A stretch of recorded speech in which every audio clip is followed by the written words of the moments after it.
dawladda waxaan leeyahay idinkii la rabay inaad xeerarka iyo shuruucda dalka ilaalisaan haddii aad idinku ku xadgudubtaan oo aad ku tumataan yay tahay cidaad ka doonaysaan in shuruucda iyo xeerarka shacayb daad wuxuu ka mid yahay wariyaasha sida adag uga soo shaqeeyay maalmihii halganka tixgelin baa la kala mudan yahay shacayb maanta waxay ahayd dawladdu inay abaal mariso inay maanta xusto doorkii uu la soo qaatay runtii Puntland oo 18 sano jirtay in qof la iska xirto isagoo shaqo ku jira runtii waa nasiib darro shacayb maanta ma mudna in la xiro sababtoo ay tahayna wariye shacayb wuxuu ahaa ninkii tagay calmiskaad naftiisa khatarta geliyay waxaan qaadi doonaa tallaabo muhiim ah oo tabin la'aan ah haddii aanay dawladdu joojin nidaamkan ay wado waxaan walaac xoog la ka muujinaynaa qaabka loola dhaqmayo wariyaasha Puntland waxaan aad iyo aad uga xumahay xariga loo geystay wariye shacayb daad Puntlandna muddooyinkii ugu dambeeyayba waxaa la xiray ilaa 4 wariye arrintaasna dawladda waxaan leenahay waa inay wax ka beddeshaa muddo bil gudaheeda waa wariyihii saddexaad oo Puntland ay xidho waxaad moodaa Puntland xukuumaddu in ay culays badan iskaga dejinayso xariga wariyaasha xariga wariyaashu iminka wuxuu noqday xal ay dawladdu u raadinayso meelo kale waxa la rabo in lagu xalin lahaa dawladdu waxa ka dhex raadinaysaa inay wariyaasha ku xaliso shacayb daad wuxuu ka mid yahay wariyaasha sida adag uga soo shaqeeyay maalmihii halganka tixgelin baa la kala mudan yahay shacayb maanta waxay ahayd dawladdu inay abaal mariso inay maanta xusto doorkii uu la soo qaatay iyadoo wariba uusan ahayn wariyaashii dawladdu maalgelinaysay uusan ahayn wariyaashii ay dawladdu meesha geysay oo iyadu ilaalinaysay uu isku maamulay meesha u tagay marka waxa la rabay maanta oo kala doorku qaatay in lagu maamuuso ma ahayn shacab yar in maanta la xiro waxaan rajaynaynaa in shacayb dawladdu xorriyadiisa siiso dhanka kale sucaaday waxyaabo waxa jira socialka qabsaday oo khalad ah bataatanba wariye mucaaradna ma aha muxaafidna ma aha waa wariye bulshadaas u dhaxeeya bulshadaas u adeega dadka codkooda ku hadlaysid baad ka turjumaysaa ma ahana gudahaaga kama turjumaysid aragti aalada kama turjumaysid laakiin bulshada waa adeegaysa waa maasantahay sucaaday runtii maanta maalin muruga ay inoo tahay haddaan nahay bahda warbaahinta sahalka ibalan ka wada tirsannahay waxa xabsiga ku jira saaxiibkay shacayb daad waxaan leeyahay insha Allah saaxiib xorriyadda waa helaysaa si afduuba ayaa saaka airportka magaalada Boosaaso isagoo hawlo shaqo u jooga ciidamo ka qaateen kuwaas oo ugu dambeyn aanu xogta ku helay inay noqdeen inay ka tirsan yihiin hay'adda sirdoonka Puntland ee PISA runtii Puntland oo 18 sano jirtay in qof la iska xirto isagoo shaqo ku jira runtii waa nasiib darro waxaan cambaaraynaynaa xarigaas waana waxaan leenahay waa ku takrifal shuruucda u degsan Puntland waa dastuurka iyo sidoo kale xeerka warbaahinta Puntland waxaan aad uga xumahay xariga sharci darrada ah ee magaalada Boosaaso loogu geystay wariye shacayb daad waxay u muuqataa in dawladdu ay fashilkeeda iyo shaqo xumadeeda ku qarinayso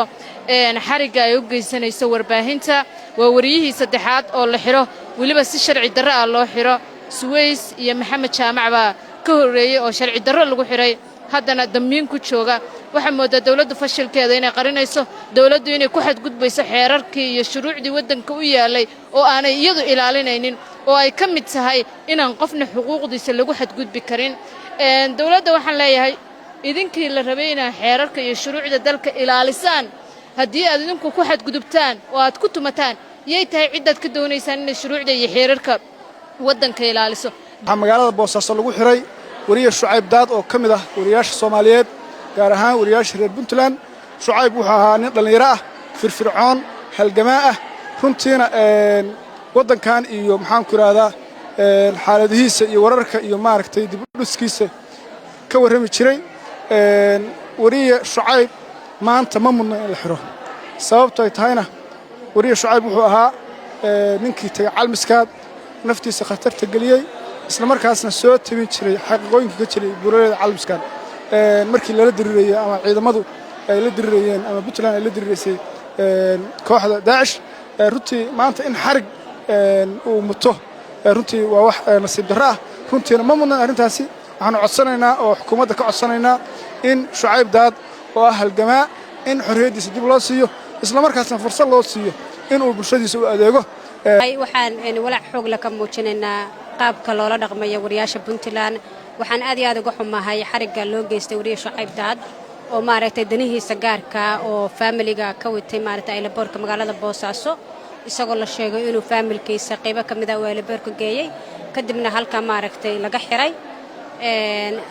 wali maaragtay cidda haysata ma is sheegin inay warqad waarana ay tustay in kale isagina wali xog laga ma hayo laakiin waxaan leenahay xariga wariyaashu ma aha mid xaqiri doona ama qarin doona maaragtay xaqiiqada dhabta wariyuhuna warinimaduna dambi ma ahan waxaan rajaynayaa wariyaasha la xiray oo hore loo xirayna waxa loo maray sifo sharci darro qaybtood kuwa hadda kan xirana waxa loo maray sifo aan sharci ahayn waxa wanaagsan wadankan wuxuu leeyahay dawlad wuxuu leeyahay nidaam wuxuu leeyahay sharci wariyuhu maaragtay waa muwaadin dambi waa gali kara laakiinse in sidii afduuba oo argagixisa oo qaab dara loola dhaqmo wax wanaagsan maahan waxaan rajaynayaa dawladdeena Puntland waa qaangaartay 28 sano baa maanta maaragtay maalmo kooban ka harsan yihiin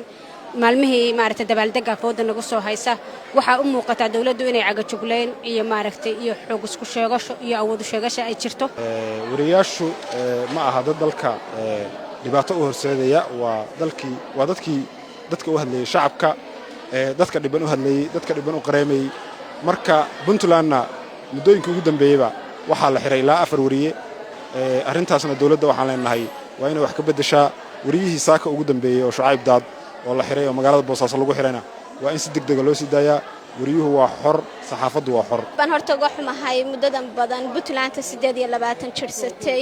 ee qaangaadhay meel aan laga filaynin inay dib ugu soo noqoto oo ay maalmahan u dambeysay aad dareemaysid dawladdeenu inay si farabaan ku hayso warbaahinta Puntland naguna ixtiraameyn wariyaha goobuhu ka shaqeeyay iminka saako kale Shucayb baa xarig loo geystay oo la xiray Shucayb wuxuu ahaa inay yar oo aad u firfircoon oo kamid ah warbaahinta Puntland gaar ahaan Boosaaso kana shaqeeyay calmiskaad muddo badan hanfi iyo kulaylna u dhabar adeegay xaaladihii badnaa laguma qiimeyn ee saaka isaga oo waliba aan sharci ahayn oo sifo sharci loo marin baa xarig loo mariyay aad baan uga xumahay Sucaaday arrinta waan cambaareynaa dawladana si gaar ah waxaan leeyahay dawladay warbaahintu ma ahan cadowgeena ma aha warbaahintu dad la caburin karo qof hadaad xirtaana dhamaantay waa wada hadlaynaa mikrofoonadiina waanu sidanaa muddo bil gudaheeda waa wariyihii saddexaad oo Puntland ay xidho waxaad moodaa Puntland xukuumaddu in ay culays badan iskaga dejinayso xariga wariyaasha taasna ay ka dhigatay sifo sharciya maanta Shucayb Daad baa la xidhay waa ka xunaay in wariye Shucayb Daad oo wariye labaad lagu xidho magaalada Boosaaso oo ah arrin aad khalad u ah arrin markaas aan loo baahnayn xilligan annagu haddaan wariyaasha aanu nahay waxaan u qaadanaynaa arrintaas culaysyo badan iyo waxyaabo badan oo dawladda haysta oo dhinaceeda ka haysta oo ay ka mid tahay waxqabasho la'aanta sixir bararka iyo xaaladaha adag ee jira inay iskaga dejinayso culayska wariyaha si loo wadwado wariyaasha oo ay wariyaasha halka ugu mashquulaan shaqooyinkii ay u hayeen bulshada inay xagga ugu mashquulaan taasina ay tahay markaas fursad ay halkaas dawladdu wax ka raadinayso laakiin waxaan leenahay annagu shaqadayada annagoo wadana oo dadkayga u shaqaynayna oo bulshada u shaqaynayna oo shaqooyinkii iyo waxyaabaha ay dawladdu qaban weydo ka gaabisay soo bandhigayna baanu haddana waxaanu samaynaynaa wariyaha la naga xidho aanu u doodayno oo xaquuqdiisa raadinayno waxa ka xunahay xariga Shucayb Daad oo ah qofkii ugu dambeeyay 3 wariye haatan lagu xiray Puntland dawladda Puntland waxa moodaa inay shuruucdii iyo dastuurkii iyo kala dambeyntii nidaamkii dawladnimo ay baalmartay sababtoo ah haddii xeerka iyo nidaamka dawladdu ilaalin weydo dadka kale ma ilaalinayaan dawladda Puntland waxaan ka codsanaynaa oo aan ku celcelinaynaa inay ilaaliso nidaamka iyo sharciga iyo dawladnimada wariyaasha Puntland waxay door muhiim ah ka qaateen ilaalinta deegaanka horumarka tabinta wax walba oo quruxa oo Puntland kuwii dadka u gudbinaya weeye haddaan wariyaal nahay waxaan qaadi doonaa tallaabo muhiim ah oo tabin la'aan ah haddii aanay dawladdu joojin nidaamkan ay wado